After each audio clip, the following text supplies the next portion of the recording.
皆さんこんにちは。今日はトランプ大統領と教皇レオ14世の対決か、安息日と日曜日の対決かと題してお話ししたいと思います。今日は2つのニュースをお伝えいたします。トランプとレオ14世の衝突、その意味についてお話しします。今アメリカではトランプ大統領と教皇レオ14世との対立、衝突が問題になっています。トランプは教皇がイランの核保有を容認していると一方的に主張し、教皇は弱腰だと非難しています。また、犯罪対策に対して弱く、外交対策はひどい。私がホワイトハウスにいなかったら、レオはバチカンにいなかっただろう、とも主張しました。一方、教皇は、私はトランプ政権を恐れてなんかいない。私は戦争反対の声を上げ続けると、対立を伝える報道が相次いでいます。米国250年の歴史において、最高司令官である大統領が、ローマ教皇に対して個人的な攻撃をしたことは一度でもありません。しかし、ドナルド・トランプ米国大統領とレオ14世との歴史的な対立は、対立する2つの勢力間の永続的な亀裂として捉えるべきではありません。聖書の預言から見ると、むしろこれは世界とあらゆる国家、機関、そして個人に対し、獣と、つまりローマ法教か、獣の像、すなわちプロテスタント、アメリカのいずれかの側につくことを強いる強力な要因、きっかけとみなすべきだと思われます。しかし、どちらの側を選ぼうと、最終的には獣の刻印、すなわちローマカトリックの権威の印を受けることになり、ローマカトリックに従うことになるでしょう。ニューズウィーク誌の表紙は、レオ14世を時の人、また神の介入と称し、ドナルド・トランプとの戦いに勝利すると主張しています。レオ14世が。次のニュースはトランプの発言です。特に注目を集めているのが、ドナルド・トランプ大統領が5月をユダヤ系アメリカ人の遺産月間と定める宣言を出したことであります。さらに5月15日の日没から16日の日没までを国民の安息日とするように呼びかけたことです。この宣言はアメリカ独立250周年を記念するものであり、安息日を休息、内政、そして神への感謝の時と位置づけています。ユダヤ人コミュニティは歓喜に沸いているのであります。国際キリスト教ユダヤ友好協会 IFCJ は、キリスト教徒とユダヤ教徒の間の架け橋を築くことに尽力する非営利団体ですが、2026年5月5日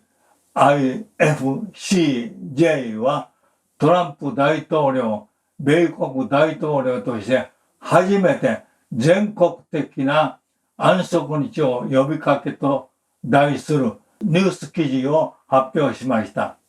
この記事の中でトランプ大統領は公式の布告としてアメリカ国民に安息日を守るように呼びかけました。ここで問題となっているのは、政府が安息日を認めたことや、ユダヤ教徒が自由に礼拝する宗教的自由の権利を認めたことではありません。本当の懸念すべきことは、連邦政府が神聖な礼拝日に関連した全国的な宗教的呼びかけを行うことで、憲法上及び予言上の重大な一線を越えたということです。トランプは米国のユダヤ人に対して米国建国250周年を称えて全米の安息日を守るように呼びかけた。これは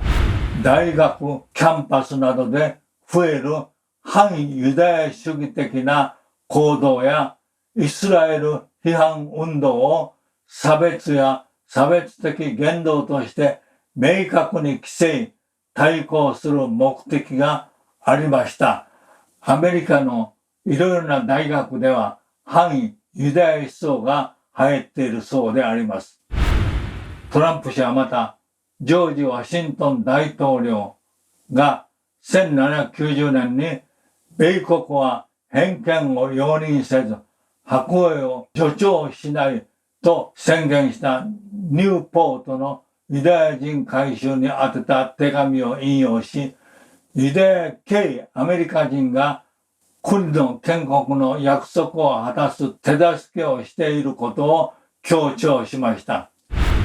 私のリーダーシップの下で前任者の下で増加したユダヤ系アメリカ人に対する暴力に積極的に立ち向かい、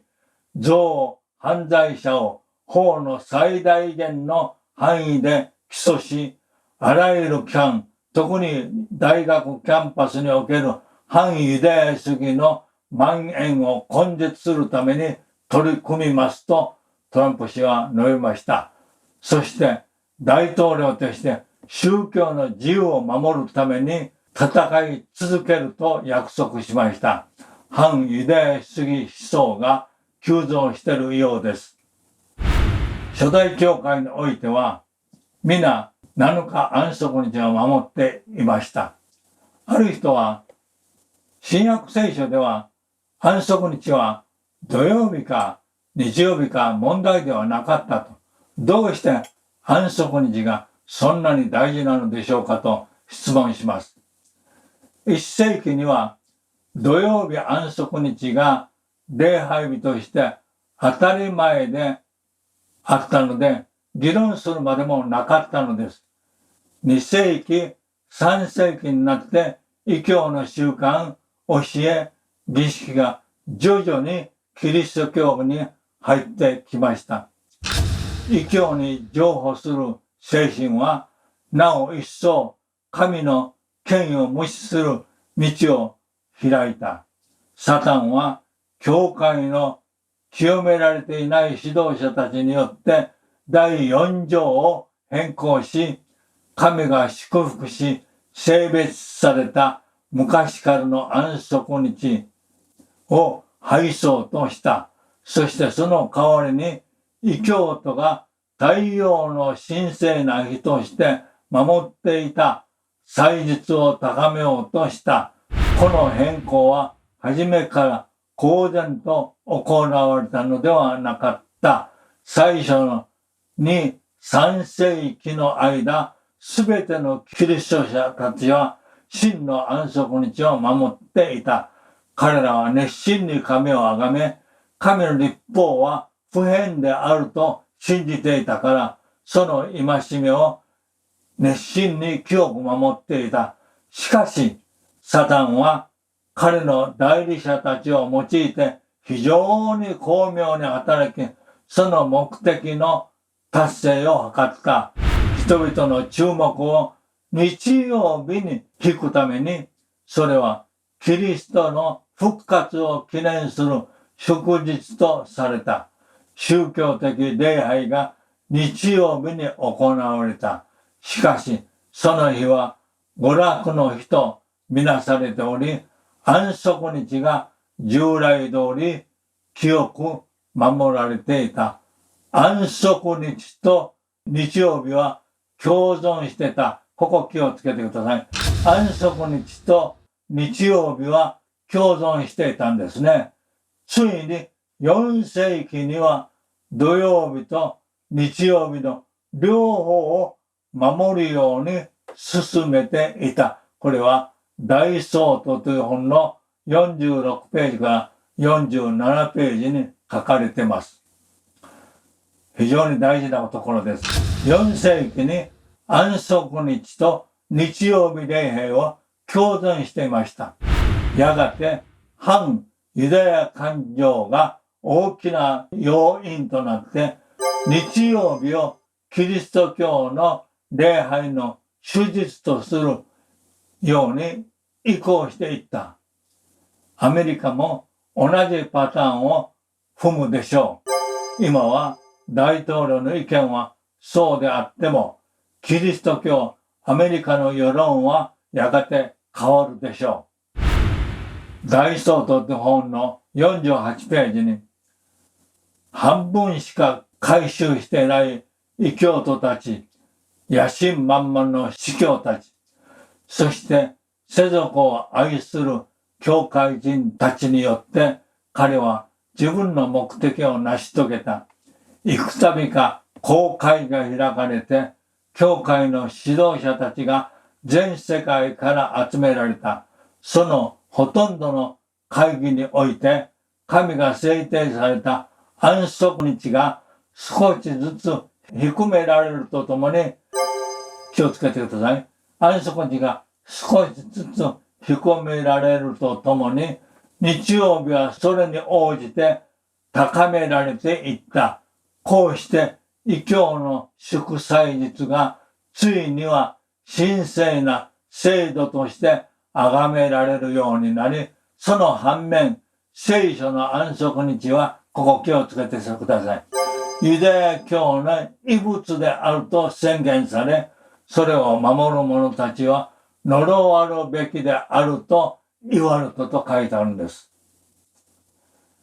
長い間、私は分からなかった予言が分かってきました。それは何かと言いますと、ダニエル書12章の11節の予言です。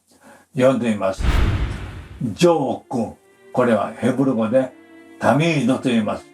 永続するものという意味ですが、ジョークの反対が、これ、反対という言葉は、これは翻訳者が付け加えられたものです。ジョークが取り除かれ、荒らす憎むべくものが立てられる時から1290日が定められているという言葉があります。このことについては YouTube で発信したと思います。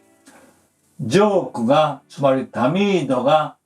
永続するものが取り除かれるというんです。その後で後輩をもたらすところのこの憎むべきもの日曜遵守令が立てられるというのです。まずアメリカで近い将来日曜遵守令が法律化されます。その前にジョークが取り除かれます。今はトランプ大統領はユダヤの